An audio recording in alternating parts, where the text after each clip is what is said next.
It started like any other evening.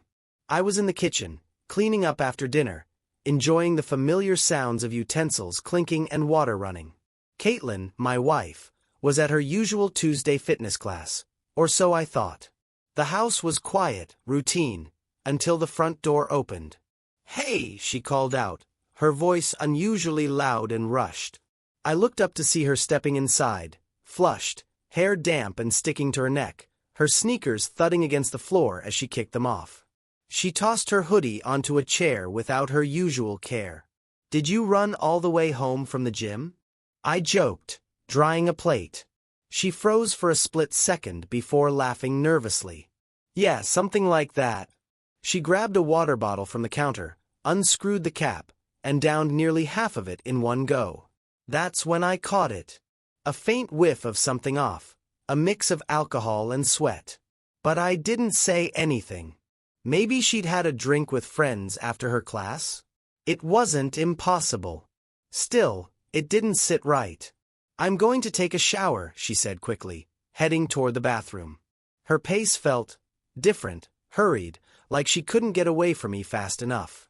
As she walked off, I noticed dark, damp spots on the back of her workout pants. My mind immediately jumped to rational explanations. Spilled water? Sweat from her class? But the thoughts creeping in weren't rational, and I couldn't shake them. The bathroom door didn't close all the way. Through the gap, I saw her slide off her workout pants. Then I realized there was nothing else under them.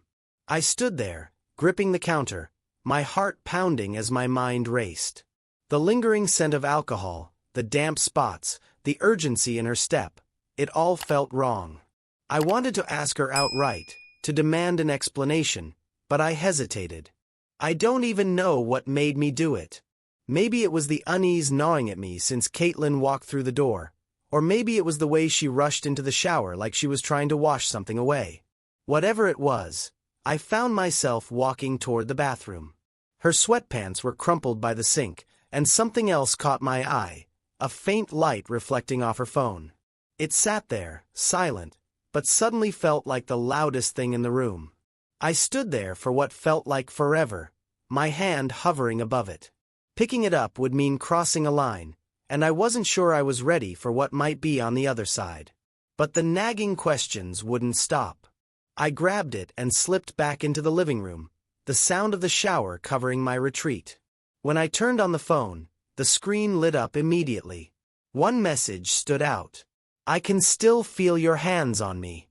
When will I see you again?" It hit me like a punch to the gut.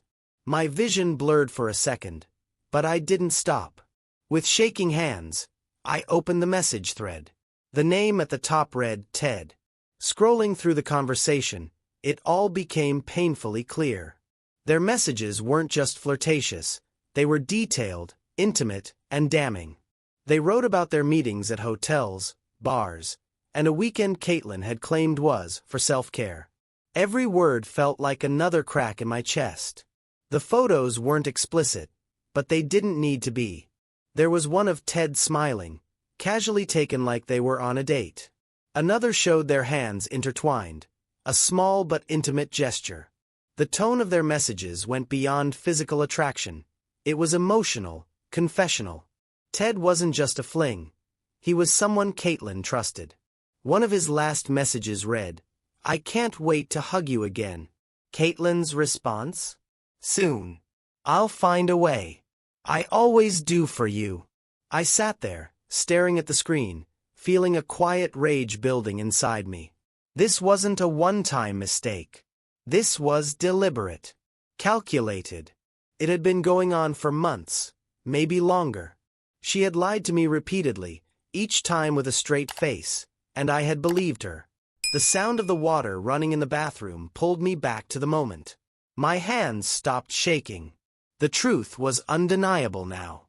It wasn't about Caitlin's betrayal anymore. It was about what I was going to do next.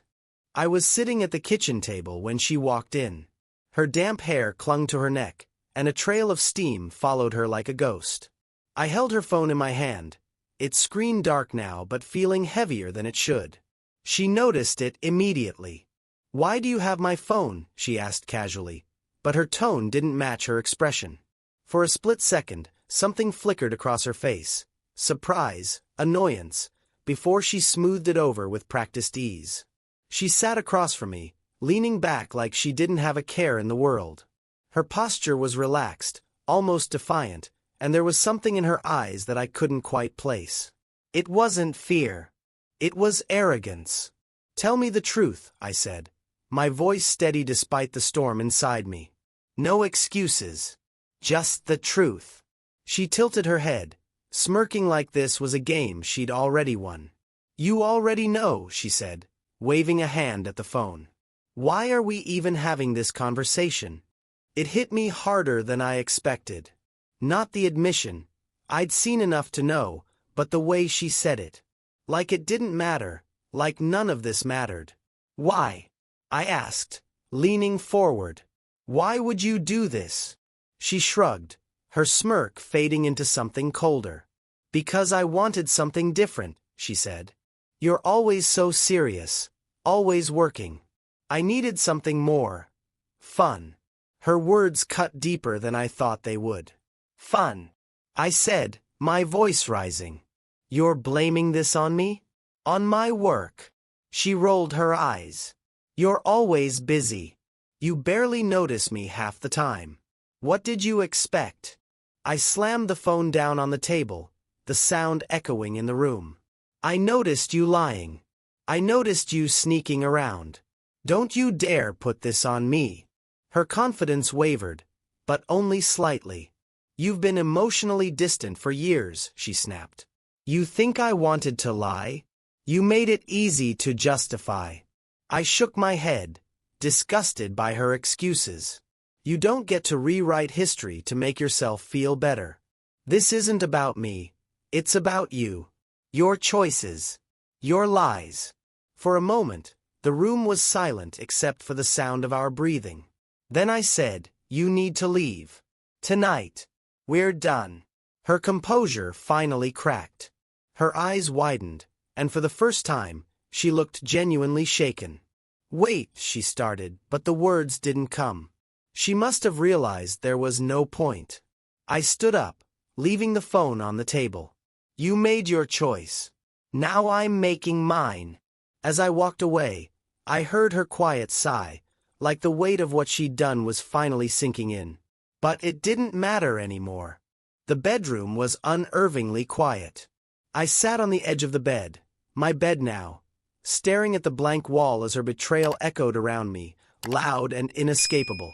Her phone was still downstairs on the kitchen table, but the images it burned into my mind were here, haunting me. The room felt hollow, every detail sharper in the silence. The unmade bed, the soft ticking of the clock, the faint scent of her shampoo lingering in the air, they all mocked me. For a moment, it seemed like I could still hear her voice, her laughter from a time when none of this seemed possible.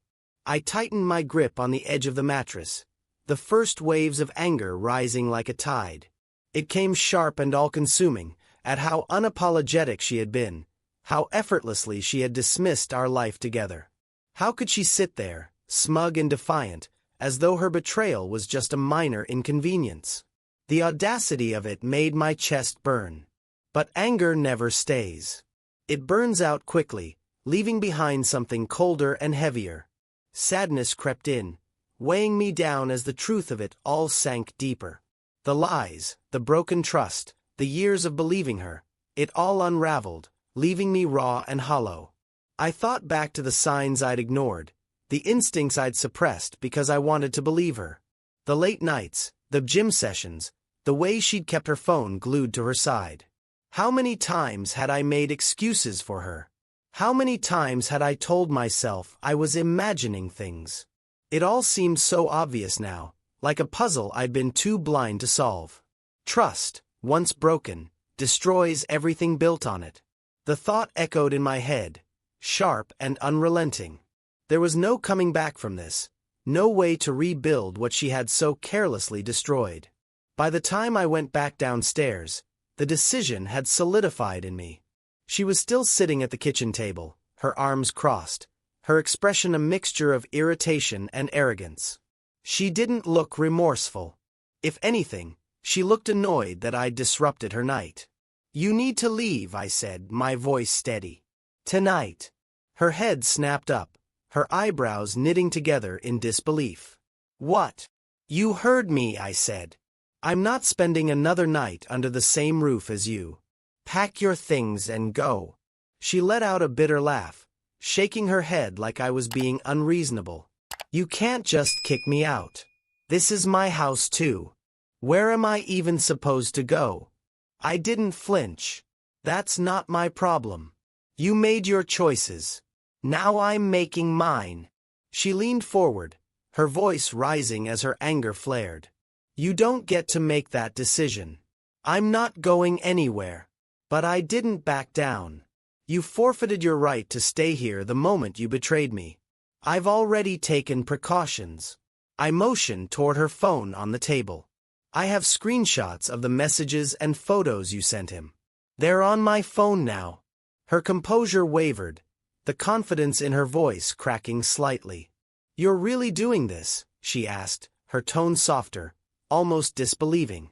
"Yes," I said firmly. "You need to leave." She tried to argue again, her words weaker now, but I just stared at her, unflinching. Finally, she sighed, pushing back her chair and storming upstairs. I stayed in the kitchen, listening as she moved through the house, opening and closing drawers, the wheels of her suitcase rolling across the floor. When she came back down, she paused at the door, her hand on the knob. She glanced back at me, as if searching for something. An opening, a shred of forgiveness, but I didn't give her one. She shook her head, muttered something I didn't catch, and walked out. The sound of the door closing behind her was louder than I expected, like the house itself was exhaling after years of holding its breath. The silence that followed was different, heavy but not suffocating. The anger had settled, replaced by a quiet sadness that would take time to fade. But beneath it, there was something else. A spark of determination, a resolve to move forward. She was gone, and with her, the weight of her lies. All that was left was me, this house, and the daunting task of rebuilding my life. It wouldn't be quick, and it wouldn't be easy, but for the first time in years, it felt honest. And that was enough for now. It wasn't the kind of relief that comes from joy. It was deeper, subtler. It was the absence of a weight I hadn't realized I'd been carrying for years. I exhaled, long and slow, as though my body were finally catching up with the decision my mind had made. Her betrayal was undeniable, yet I found myself replaying her words, trying to make sense of them. Why cheat? Why not just end things, divorce me, and move on? If she was so unhappy, if I was so serious, as she'd put it, why not take the honest route? The answers weren't in her words, though. They were buried in her choices, in her complete disregard for everything we'd built together. It didn't make sense, and maybe it never would. After a while, I realized I didn't want her explanations or excuses lingering in my life any longer.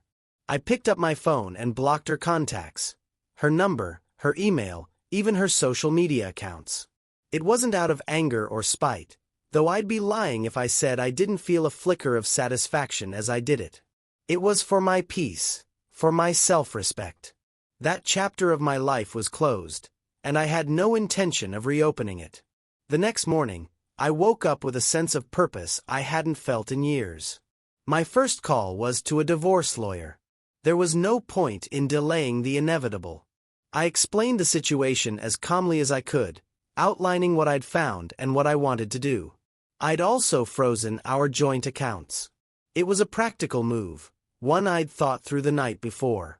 I didn't know how she'd react when reality set in, and I wasn't taking any chances. For the first time in a long time, I felt like I was taking control, like I was steering my own ship after years of drifting. The silence in the house was still overwhelming at times, but it brought clarity. I had spent so much time questioning my worth, wondering what I could have done differently to stop her from straying.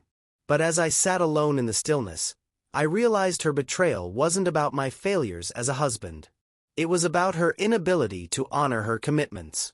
That realization made all the difference. It wasn't my love that had failed. It was her. Still, the idea of moving on, of opening myself up to someone new, felt exhausting. I wasn't ready for dating or relationships, not even close. Right now, I needed to heal. I needed to focus on rebuilding myself, piece by piece. In the days that followed, I started reclaiming parts of my life that had quietly slipped away during our marriage. I called up old friends I hadn't seen in years. There were awkward pauses and tentative laughs as we caught up, but it felt good. I even dusted off my tennis racket and joined a few weekend games. The first time I stepped onto the court, I could feel the tension melting away with each swing of the racket. It was like reconnecting with an old version of myself, one I'd almost forgotten existed. The nights, though, were harder. The quiet stretched endlessly, and the dark brought memories I couldn't escape. I replayed conversations, moments I couldn't change, times I didn't see the cracks forming. But each morning brought a little more distance, a little more clarity. The pain was still there, but it didn't feel as sharp. Weeks passed, and I knew it was time for bigger changes. The house, with all its memories, both good and bad, was too much. I put it up for sale and found an apartment closer to work. It wasn't big or fancy, but it was mine. Every piece of furniture I picked, every decoration I chose, felt like a declaration of who I was without her. It was a space that reflected me, not the us that had ceased to exist. Looking back now, I realize her betrayal wasn't the end of my story. It was a necessary closure, a painful but pivotal turning point. It taught me that leaving wasn't an act of defeat, it was an act of strength. Walking away from someone who no longer values you, who no longer respects you, takes courage. Choosing myself was the hardest step I've ever taken, but it was also the most necessary. And for the first time in years, I feel hope. Hope for a new beginning, hope for rediscovering the person I was always meant to be. If you've ever been through something like this, I'd love to hear your thoughts. Did choosing yourself feel like the right decision? Or did it feel as heavy as it did for me?